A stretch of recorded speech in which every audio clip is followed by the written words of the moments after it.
Greetings. It is my pleasure to serve again this year as a moderator for the Geneva R. Johnson Forum discussion on population health and physical therapy, preparing graduates to address societal health challenges. I am Caroline Boulet, Secretary of the Board for the Physical Therapy Institute and Associate Provost for Health Profession at the University of the Incarnate Word in San Antonio, Texas. Joining me this morning are this year GRJ Forum keynote speaker, Dr. Alan Jetty, who earlier presented his perspective on bringing a population health perspective to physical therapy education. Dr. Jetty currently serves as Professor of Rehabilitation Sciences at the MGH Institute of Health Professions and is the editor-in-chief of the journal Physical Therapy. Also with us is Dr. Stephen Hunter, a board-certified orthopedic clinical specialist and the Director of Internal Process Control for Intermountains Rehabilitation Services. He leads a team of 4 internal process coordinators who work to standardize evidence-based care across rehabilitation disciplines and services. Last and not least, Dr. Lisa Van Hoos, Program Director and Associate Professor in Physical Therapy Department at the University of Louisiana Monroe. She currently serves on the Diversity, Equity, and Inclusion Staff Work Group for the American Physical Therapy Association and is on the Louisiana Governor COVID-19 Health Equity Task Force Special Populations Nursing Home Subcommittee. Dr. Pamela Duncan, who was scheduled to be with us this morning, unfortunately was not able to join us. I invite you to read the full bios of our panelists in the program. This session is meant to be a discussion between the panelists and the audience. In the current virtual environment, take a moment to imagine us sitting all together in the same room in front of a fireplace, informally chatting about how we can prepare physical therapy graduates to address the current societal health challenges. To facilitate the process, I will alternate asking questions to our panelists with bringing forth questions from the audience. First off, thank you, Alan, for your dynamic and thought-provoking keynote address. I would like to start the discussion asking Stephen and Lisa about their reactions or thoughts after listening to your presentation. Stephen. Oh, thanks. Well done, Alan, as always, in terms of articulate, thought-provoking talk.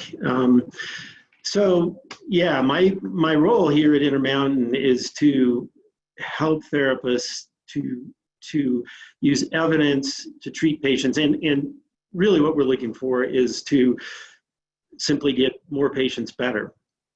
And what we found, and I think is not uncommon across the country, is there is a certain group of patients that do well no matter what you do, right? I mean, they can see any type of a provider that promotes activity, they do well. There's a certain percent of patients that we're just not going to help, and they may not have been appropriate for therapy in the first place. Fortunately, I think it's maybe 10, 15%. I think it's around, this is not published, 30% may do well with anything. Then there's this 50% of patients that we really need to zero in on that require higher level of clinical decision making. And that involves, in my opinion, a lot of these, I think, Alan, what you call moral determinants of health or social determinants of health.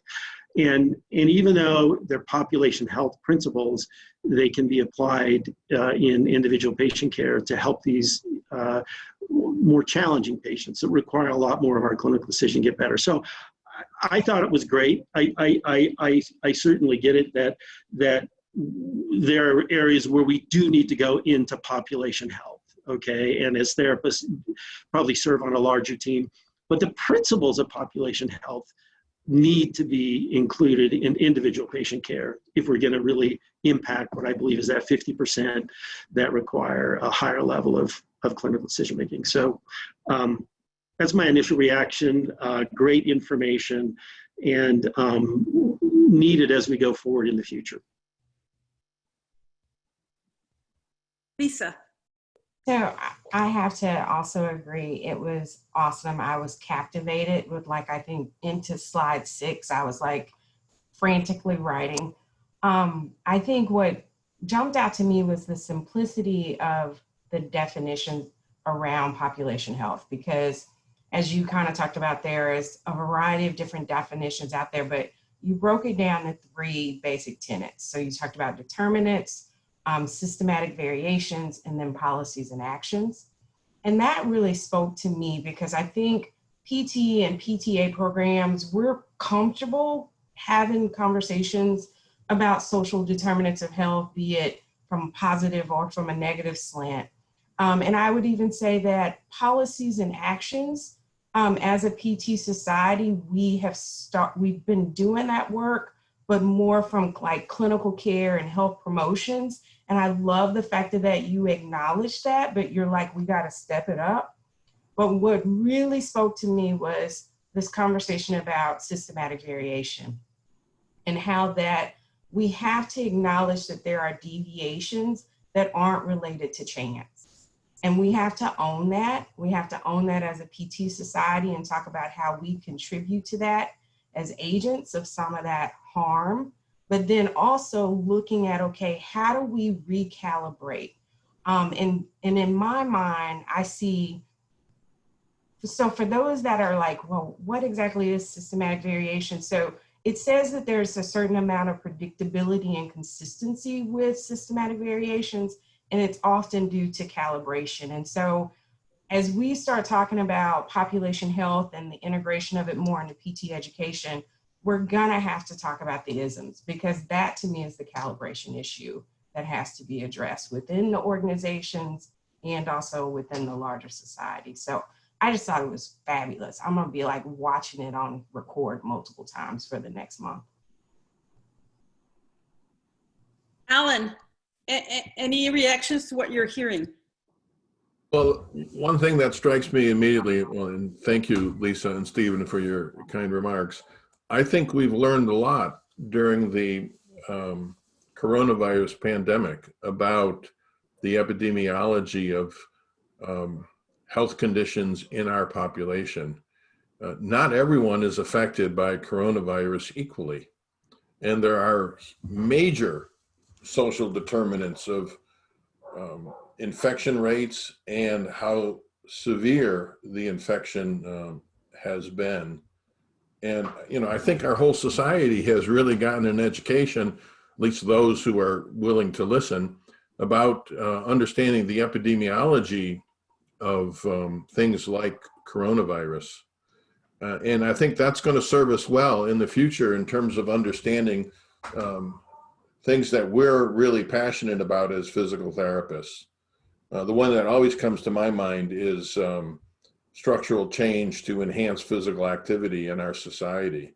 We have done a horrendous job as a society in organizing ourselves to make it really difficult to be physically active. And I think we as physical therapists have a real opportunity to affect some really important change at the population level. And, you know, maybe the opportunity presents itself as we come out of this pandemic.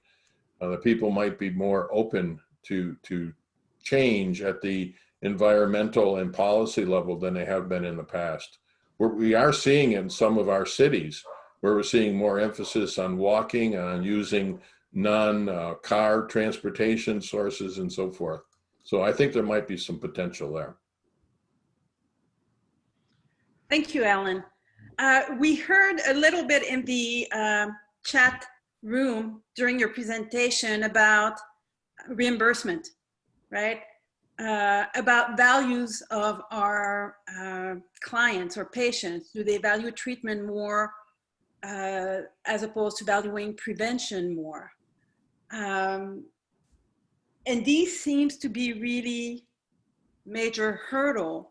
And of course, there's also the argument about detracting from, you know, individual patient care. I mean, we've heard it over and over, and it's often the first arguments that we hear, you know, whenever we're proposing change to curriculum. There is so much that those curriculums are so full, they cannot have anything else or anything more. So my question to you is, what are we currently doing to prepare graduates to address the current societal health challenges? What are we doing well, and what can we be doing more of? Well, I'm not the person to answer the question of what we're doing currently, because I'm not a physical therapist educator. So others will have to speak to that. And I'm sorry? Yeah, if anybody can feel free to jump in. Yeah. So I think there's a lot of variability in what's being done.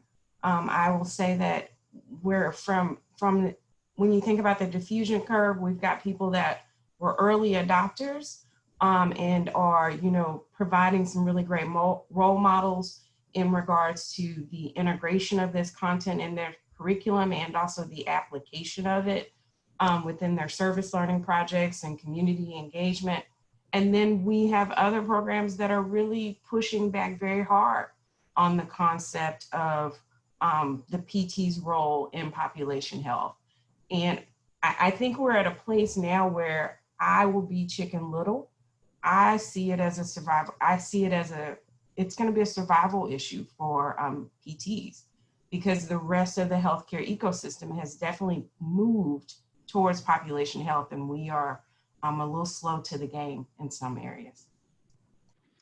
Yeah, so I'm not an educator either, but I'm the beneficiary of educators. Intermountain Healthcare has 1,400 rehabilitation providers in our system, and my role is to lead a team that evaluates the variation that occurs within care at Intermountain, and to help standardize that care, and that gets down to the individual therapist level. We work with mentoring of individual therapists. We measure the outcomes of our patients, and for the majority of our patients, we measure those outcomes every visit. We can analyze how our therapists do, and then we use that to help provide feedback so that we can help improve the care that's delivered. So, and we're shifting, right? I mean, as I mentioned earlier, I have therapists at all different skill levels as they come out as new graduates. Frankly, regardless of the skill, if they just get people active, there's a certain percent of patients that they're going to get better regardless of the skill level, okay? That's not the problem we have. The issue is taking those difficult patients and training our therapists so that they can do better clinical decision-making. And that is evolving. And the patients that are the most difficult, and we can measure this, are the chronic patients that have these other psychosocial issues, okay?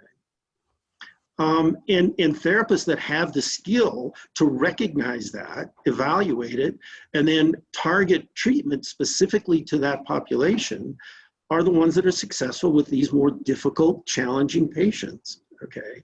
Now, if the therapists that came out of the schools had those skills on day one, they probably wouldn't need me at Intermountain Healthcare, all right? My job wouldn't be as needed. But unfortunately, they don't. And I'm not blaming schools, because when I talk to schools, they say, look, we only have a certain amount of time that we can teach. And Alan brought this up, right? If we're teaching this, does that squeeze out some of these other basic things that schools need to teach? Well, times are changing, as Lisa said. And so I think the schools have to adapt with that. We've got to do more in terms of these population health principles, and also prepare more to treat more than just individuals. I mean, that's going to be the bread and butter, I agree. But treating larger groups of patients, preventative health, I mean, that is really where it's going. And so I hope that, the educators in this conference are listening to that and reevaluating the priorities of their education and considering, well, and I hope this is happening everywhere. We don't need to teach about modalities, right? I mean, most of them are ineffective anyway. Let's take that time and talk about this psychologically informed therapy, how to treat chronic back pain, how to use social determinants of health in our treatment. Let's do that, all right? I don't care if a therapist knows how to wave an ultrasound wand. I mean, I've taken most of those things out of my clinics anyway. So let's focus the education on what is really going to help patients going forward. Sorry, you can tell that I get excited about this because you know, we've evaluated effectiveness of care, and some things just aren't effective, and a lot of things that are, we just need to get better at. Thank you. Lisa? So I definitely agree. And I think that there's a conversation to be had. I see it in the chat about us helping ourselves and also the graduates understand our role in collaboration, because this is a big issue, very multifactorial, but that's going to require us to talk about PT care, not just within the clinic, that we have this social obligation to get outside the clinic. Because if we're going to get upstream of this, then PTs have to be thinking about, okay, yes, I'm going to treat that patient as it relates to tertiary care, but how do I help prevent this for the next human or for their community that has these environmental factors that Dr. Jetty talked about? And so, you know, that requires us to have a courageous group of students. That's going to require us to have some conversations about holistic admissions. And are we really identifying students that are committed to going back into these communities that have the greatest need? I think Dr. Jetty kind of talked about that need for equity.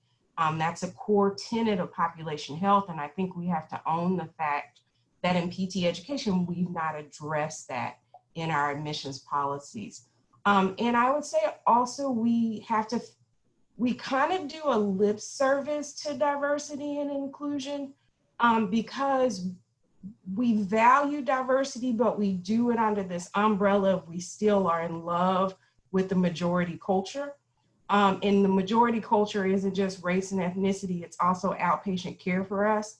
So we have to acknowledge that there are going to be cultures and societies and groups of patients that we treat that might love ultrasound, because if you practice overseas, the use of therapeutic modalities is part of the care, and there's a greater understanding of the physiology and how to adapt it. Where here, it's not that great of a thing. And so we as PTs have to be a little agile in our thoughts and recognizing that we value what we value.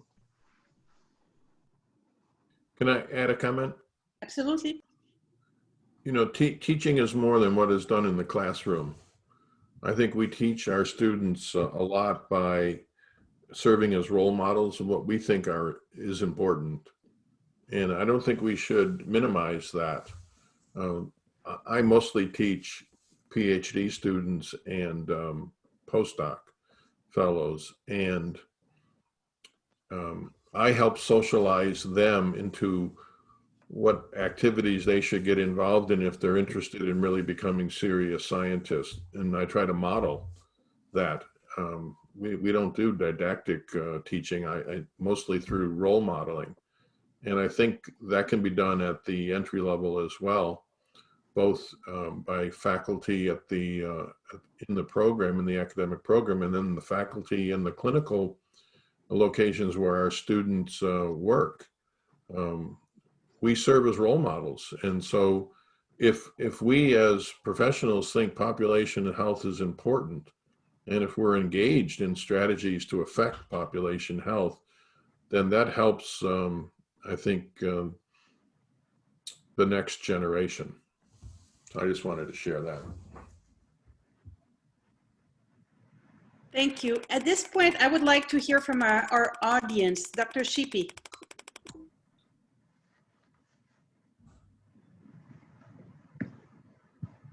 Thanks, Caroline. We're having several questions come in. I think one of the first questions is somewhat related to Steve's comment about, well, we have opportunities to remove things from our curriculum, and why aren't we doing that as educators?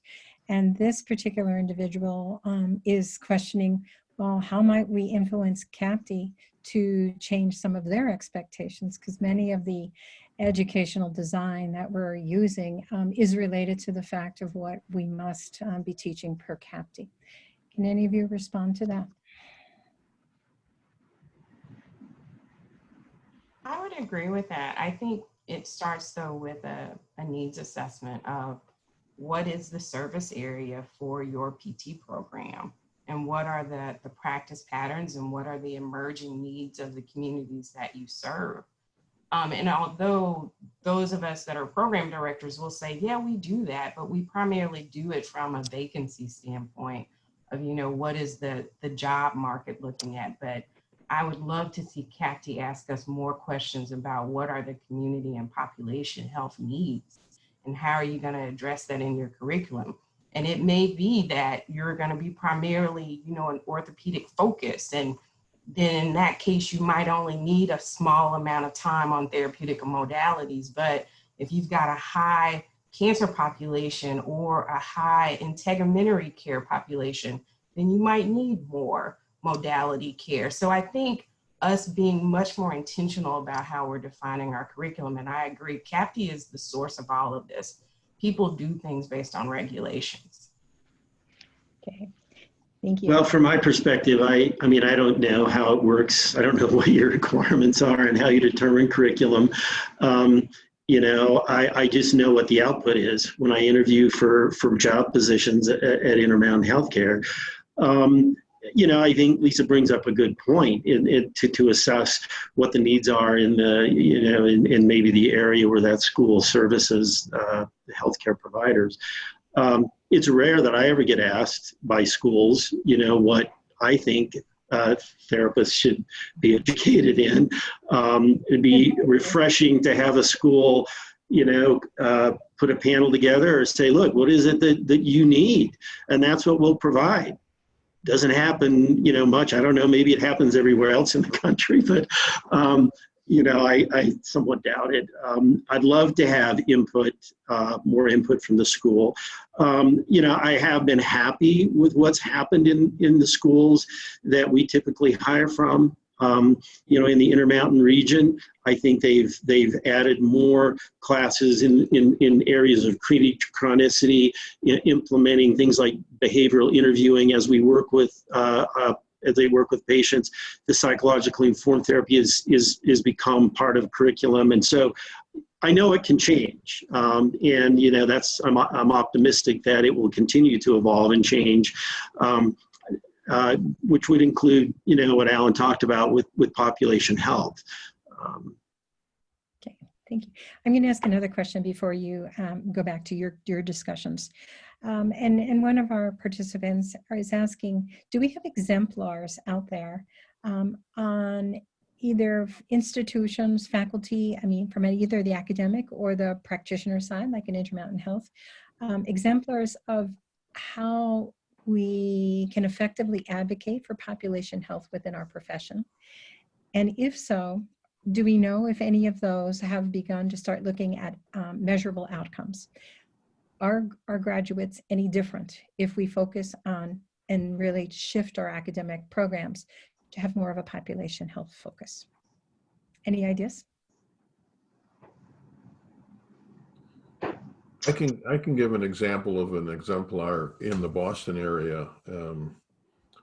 A physical therapist named Jake Kennedy just died this week from ALS. And for the past 31 years, he has been sponsoring an annual Christmas party for underserved populations in the Boston area. And he has attracted volunteers from both within and outside our profession. And he's used those occasions to do health screening and health advocacy.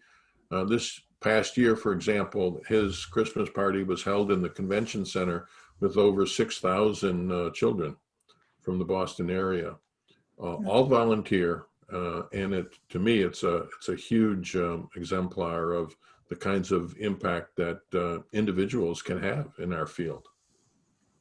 Great. Thank you. I would also add Rupal Patel, who's at TWU.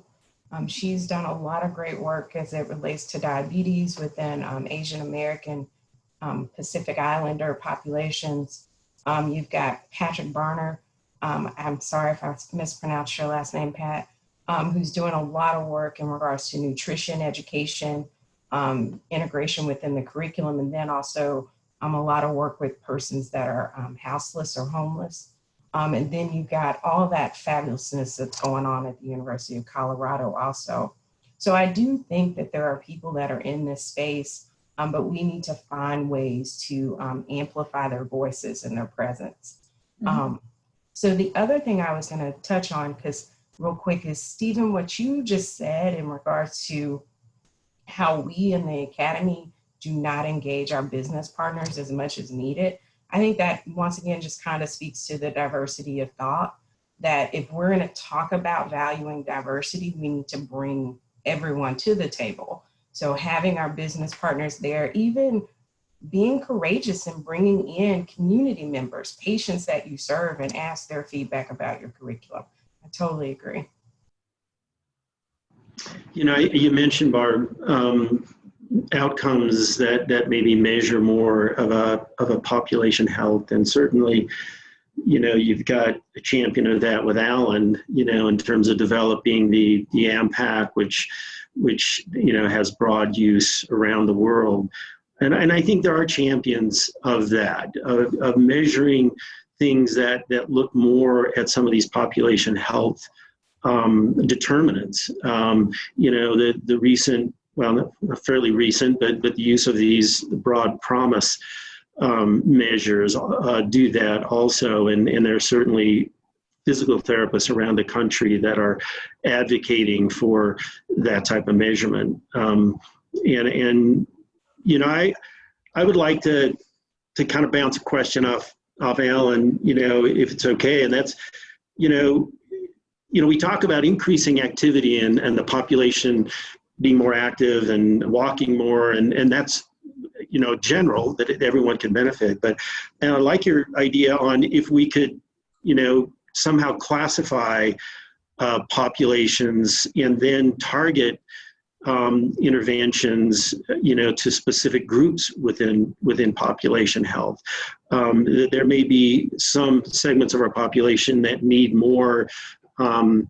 You know, I'm just thinking off the top of my head, but you know, maybe more endurance type things, or others that may need more in the area of education related to nutrition or you know, smoking, and then there may be other areas that need more in other areas. So what are your thoughts of actually trying to group populations and be a little bit more targeted in the population health interventions? Yeah, I think it makes a lot of sense, Stephen. You know, we can maybe have more impact by targeting specific subpopulations. You can't reach everyone, so that makes a whole lot of sense to me. You know, the example that I used of Jake Kennedy, I mean, clearly was focusing on a specific population of children who were underserved and didn't have the kind of access to care that that he thought they should. And he was using an event like a Christmas party to really access that population. I mean, on one day, accessing 6,000 underserved children is a tremendous accomplishment. So yeah, I think there are strategies where we could creatively figure out how to go after particular populations and be more impactful. It makes a lot of sense to me.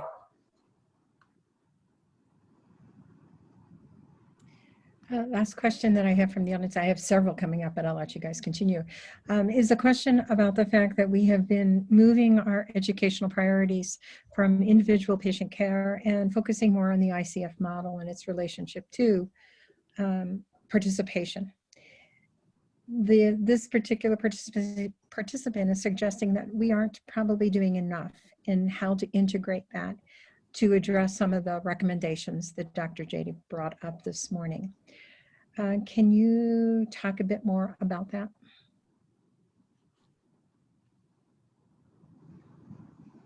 You are directing that to me, Barb? I think I am. Yeah, as I said that, I think I am first, and then I'll ask the others to respond. Well, yeah. I mean, that comment is like preaching to the choir, right? I mean, I've been doing research on participation for decades now. And so I agree that it's incredibly important, and understanding the role of movement as it impacts on participation, I think is important. I think we need to understand more about the relationship between movement, given our focus on movement as a profession, as it relates to things that are really important to patients, such as participation and roles in their lives. So yeah, I agree. That's something is probably, it certainly is understudied in our field. I can't speak to the educational component, but I can speak to the research component. And I don't think there is enough epidemiology or intervention work or even theoretical work in understanding the determinants of participation and the role of movement in that. So yeah, I agree totally with that comment. You know, when you ask patients what's important to them, you know, I don't have very many of my total knee replacement patients that tell me, you know, I really think that I need to flex my knee to 110 degrees. I need to extend my knee to this. I need to have my right knee at 90% of strength of my left knee. You know, what they say is, you know, I have a patient right now, Stephen, get me back on the pickleball court. Get me back playing that. That's what I want to do. Or you know, we live in the mountains here in Utah, and it's like, I want to get back into hiking, you know. So I mean, I totally agree with Alan, and I think we are moving towards that in terms of the patient care that we deliver. Just an example, we're trying to get at a granular level of really looking at what our physical therapists prescribe our patients in terms of exercise. Okay, so for example, are those exercises, you know, supine knee extension, or, you know, non-functional things that we've done traditionally for a long time? And what we're doing is saying, look, we want our therapists to be progressing to more functional exercise, you know, standing, balancing, you know, agility. Those things are really what we think are going to help patients be able to progress functionally and participate better in the community. And if we start with some of these other non-functional basic things, that's okay, but we need to progress past those when the patient can tolerate more functional exercise. And I think that leads to, you know, what Alan has championed for decades, which is looking at the participation of our patients and you know, even categorizing them into areas of participation. Thank you. I would definitely agree with both of the speakers. I would say also in regards to the ICF model, although we have adopted it, it's part of most PTA programs. I do think that we kind of do it superficially in some programs, because I was looking back on Jetty's document in 2007. I think it was called The Future of Disability in America. And there was this conversation about, even within the personal factors, talking about race. Because in the US, we have to acknowledge the impact of race on mobility and how it intersects with all these other dimensions of diversity. And even when you think about talking about someone's societal participation, that is within their environment. And so as PTs, I think those of us that are educating future PTs, we have to have this conversation about what is in their environment. What are the barriers to these plans of care that we are writing? And is that patient truly going to be able to implement a walk plan in a community that doesn't have a complete sidewalk system, or maybe doesn't even have safe green spaces? So I think when we're thinking about that plan of care, we often think about it at a personal level, and maybe even some of us are at an interpersonal level in regards to thinking about their caregiver unit and those things. But helping our students and even ourselves think beyond that, because there's some implementation issues when we keep that plan of care just at the lower levels of the socio-ecological model. So I do think there are some ways in which we could expand this conversation about the ICF. Great. And I will share that there's a presentation that is going to be occurring later throughout the conference by Rupo and Annie Downs and a few of their other colleagues. And I think they are going to be sharing with us some of the specifics that I'm seeing lots of questions coming up about. Can you give us examples of frameworks? Can you give us examples of exemplars? Can you give us resources by which we can revisit our curriculum and reconsider how we can prioritize components of that curriculum in order to address, Alan, as you've mentioned, really coming out of our lane, our comfortable lane, and moving into more of the lane of what really needs to happen for societal change. So just a little plug for a presentation that'll be happening later this throughout this conference. So I encourage those interested in that with those questions to attend. Caroline, I'll turn it back to you for a few. Thank you. Dr. Jetty, you mentioned earlier in your talk about the leadership, the importance of leadership skills, the importance of collaboration skills, and interprofessional education, big topic, very trendy. Who should we partner with? Who can we partner with to help us advance an agenda of to improve population health? I'm addressing the question to all of you. Well, there's no question in my mind. We can't. We're never going to transform society if we're working alone as a profession. So the answer to who we should be collaborating with really depends on what your target is, what you're trying to accomplish. There is no one target.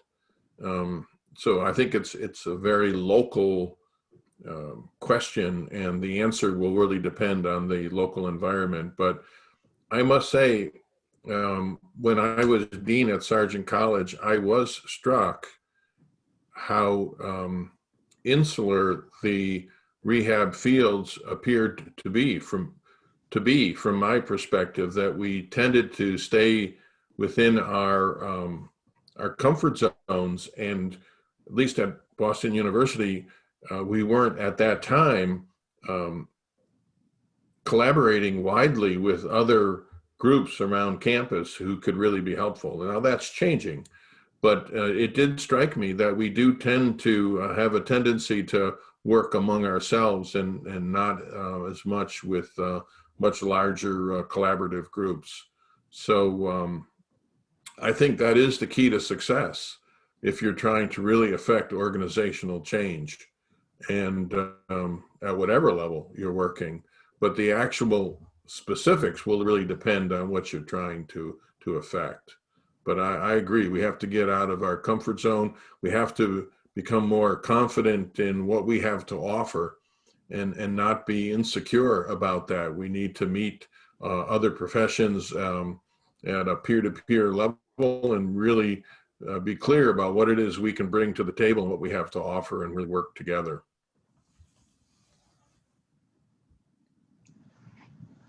Yeah, I would agree with Alan. I think, I think physical therapists tend to be involved in their local communities, and generally they're involved in health-related areas. They sponsor, runs. They advocate for clean air. They advocate for. In my community, I live not far from a small river that runs through the Jordan River, and along the river, they've developed parks and trails and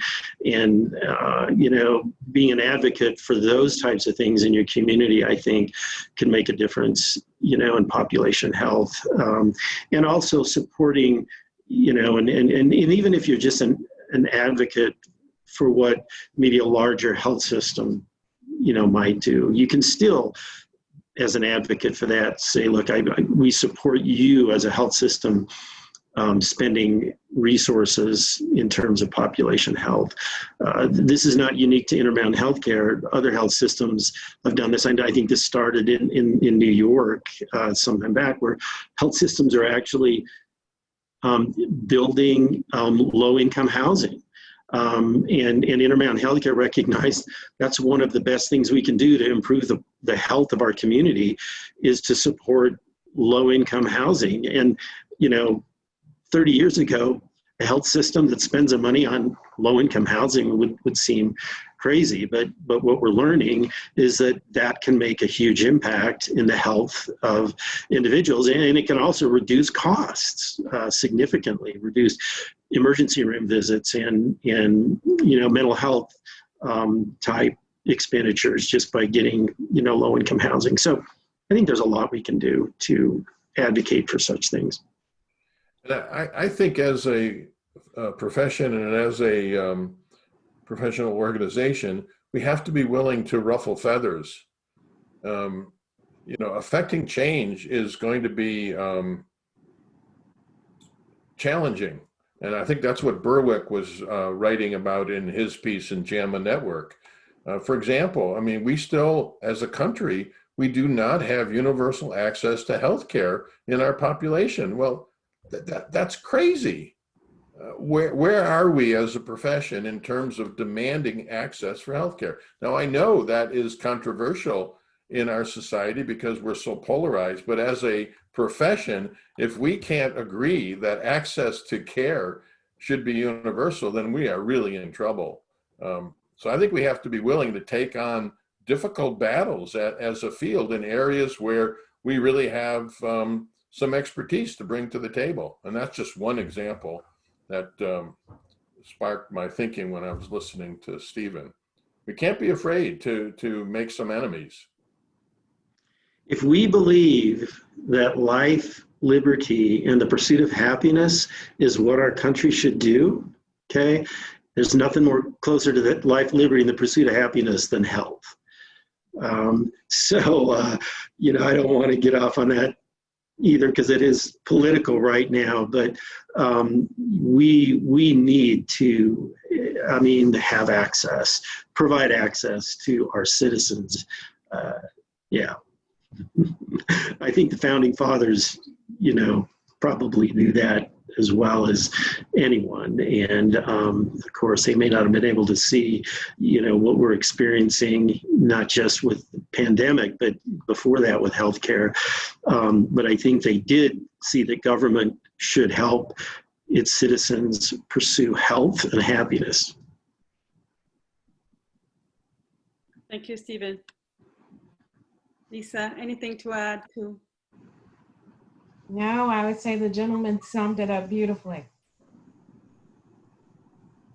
There's a question here from Mary Blackington, and I'll read.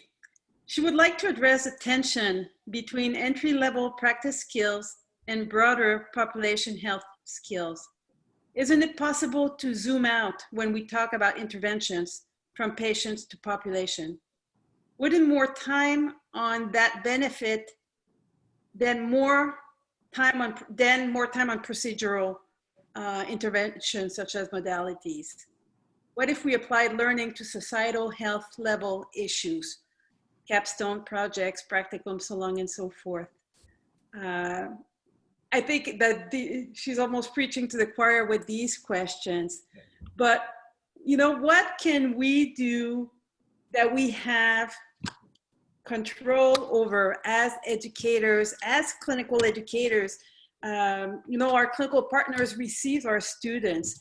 And I remember hearing, well, I go to the clinic and they don't do things the same way we're taught in school, right? So what's in our hand to be able to move this agenda forward tangibly, right?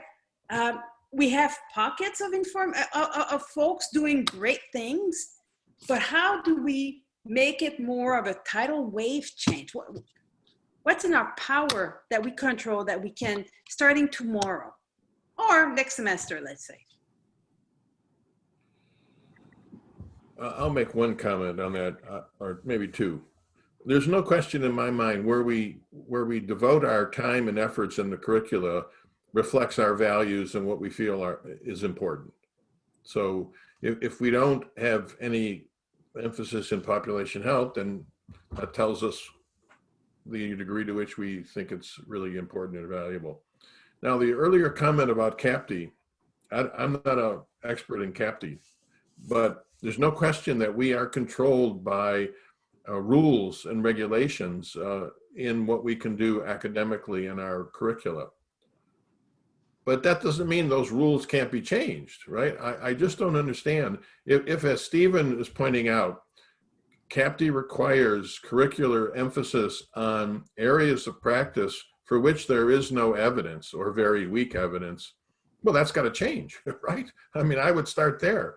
I would figure out how to affect CAPTI. You know, if that's a real barrier to changing your curricula, then I wouldn't accept that. I would figure out how to change it.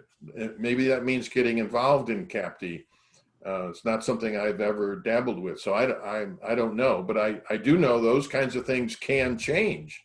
They're not etched in stone. And if that's a barrier to what you're trying to do with your curricula, then I think you have to organize yourselves and figure out how to change CAPTI.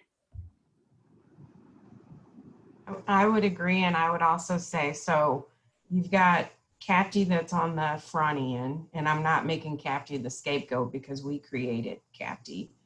So we have to all take ownership for that.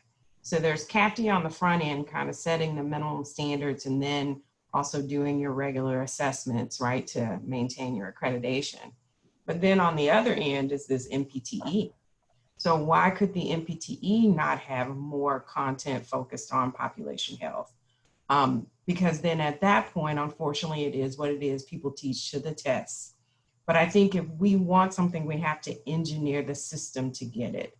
And so that requires, just like Dr. Jetty just said, if we value it, then we will create the content, we will instruct on the content, and we will test on the content.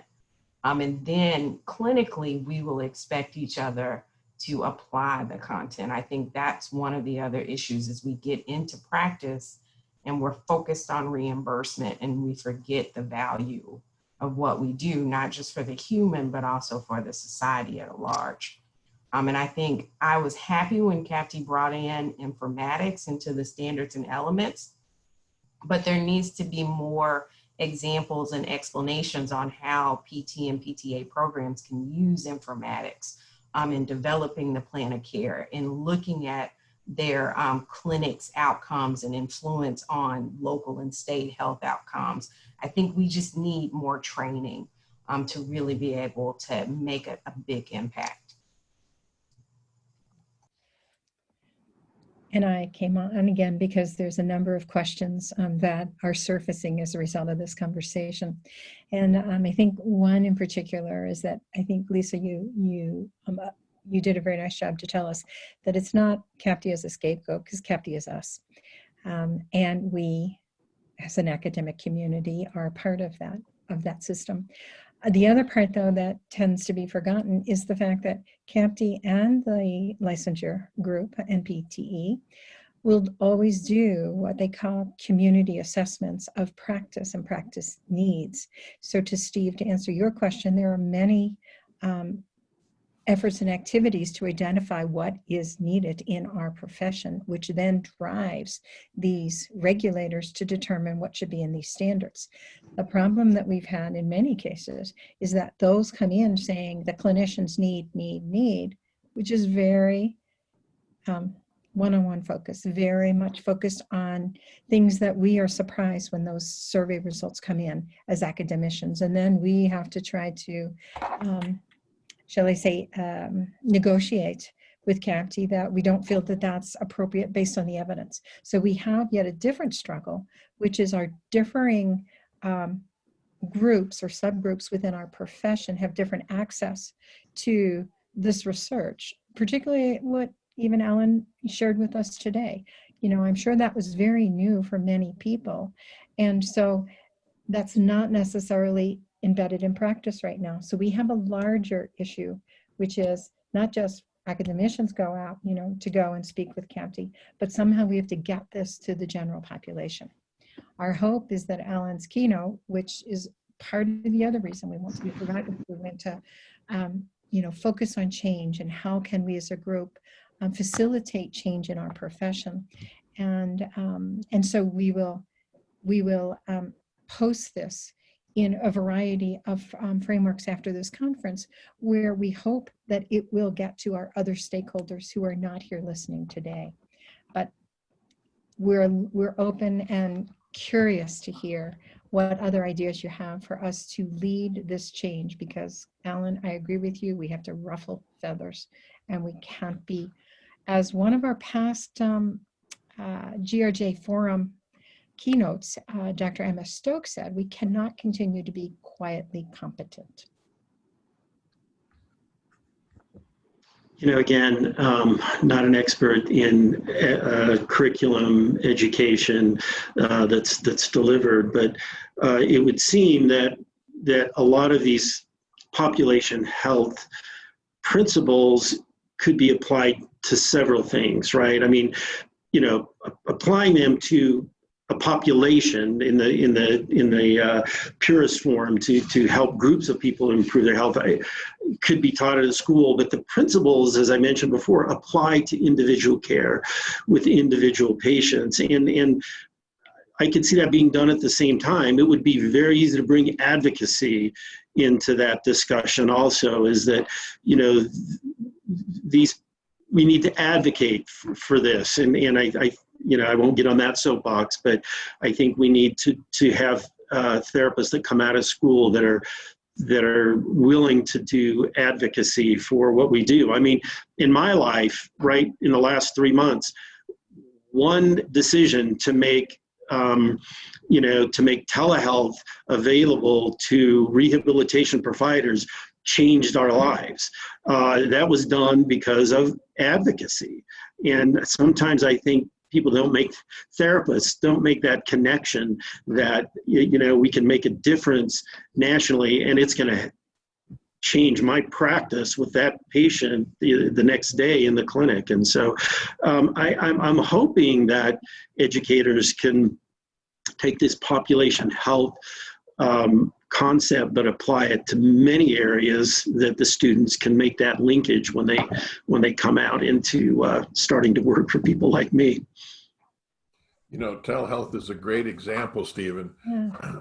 It had a profound impact on access for people, and it's going to be extremely difficult to go back to the pre-telehealth or pre-COVID situation, because we've seen such a sea change. Given that policy change, it's just a wonderful example of how that's an amazing change at a population level that's had an impact on millions of individuals. Mm-hmm. And we need more of that. And, we don't have to wait for the next pandemic for it. I hope. And it illustrates a different value of us. We weren't able to use our hands on these individuals through telehealth. However, these patients did a fabulous job working collaboratively with their practitioners to illustrate impressive outcomes. Steve, I'm waiting to see what kind of outcomes your group is going to pull out specifically related to telehealth in comparison to, traditional hands-on care, because we really need that type of information to share the value of how those new strategies were forced. And a number of people will say we need things like pandemics to implement change. And so our hope of this conversation is that we don't need another pandemic on this, but I don't know, population health is very timely for our society at this particular time. And Alan, you have been professing this and as a life ambition. Now, unfortunately, it's taken us this long to really listen.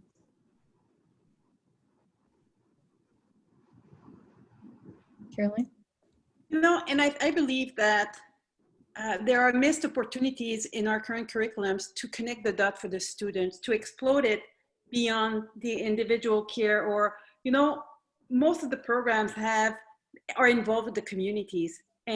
but the students would tell you this is service learning, we're doing volunteer work in the communities, whereas we would have opportunities with exactly these same activities to just make it explicit to the students. Why is it that we're engaged in the community, and what is it that we're trying to accomplish with that engagement? And I fully agree with what Lisa was saying earlier with the example of informatics, right? Where we can go just a little bit deeper than just the topics and connecting it to community health and population health. No, I totally agree. I think we have to get curious as educators. It's really easy for us to just kind of get into the status quo, right? There's a lot of stuff we're all doing. The burden is really high, but we often ask our students, well, why are you doing this? So, you know, what is the why of this intervention? I think we also have to ask ourselves, well, why do we see health disparities in certain communities? So I think that why has to become very bi-directional in our instruction, where we're asking it on the cellular and tissue levels and organ levels, but then also at the societal level. And I think we also have to do that with our curriculum, right? So why are we so insulated? Why do we just have a few disciplines come in and talk with our students on a few lectures, or they might do this isolated IPE effort over here? There is a wealth of knowledge in regards to population health on each of our campuses. And why could we not partner more with the economics department so that we can talk about the finances of these changes and what might be the cost reduction or cost savings related to PT doing X, Y, and Z in the community? You know, there's a psychology department, there's nursing and social work. We need to have those people in our programs talking with our students also, so that they value diversity in thought and also in action. Excellent comments. Well done, Lisa.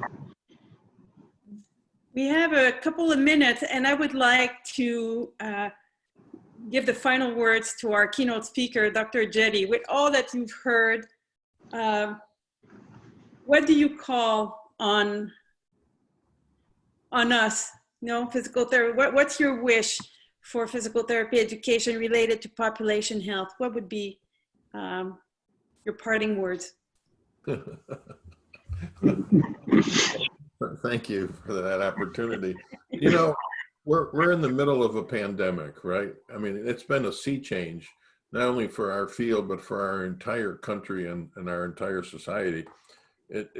And so it seems to me, if I was to leave anything with you, it's that I think we need to take advantage of these types of huge events when they occur. You know, if we look historically at our field, we have made tremendous progress when huge seismic events have occurred, the 2 world wars, the polio epidemic, and now the COVID-19 pandemic. So I would hope that the profession of physical therapy really takes this as an opportunity. We're doing some very exciting stuff. I mean, PTJ has published over 30 articles so far on what physical therapists are doing to address the COVID-19 pandemic. And it's this exciting stuff going on. I think we really need to take opportunity presented by the COVID pandemic. So I'd leave that with you. Thank you, Dr. Jetty. Lisa, Stephen, wonderful discussions. The chat was also rich with ideas from our participants. I'm looking forward to keep that discussion going and impacting changes on our physical therapy education.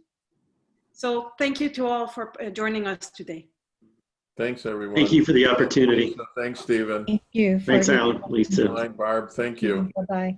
Thank you, everyone. It was awesome.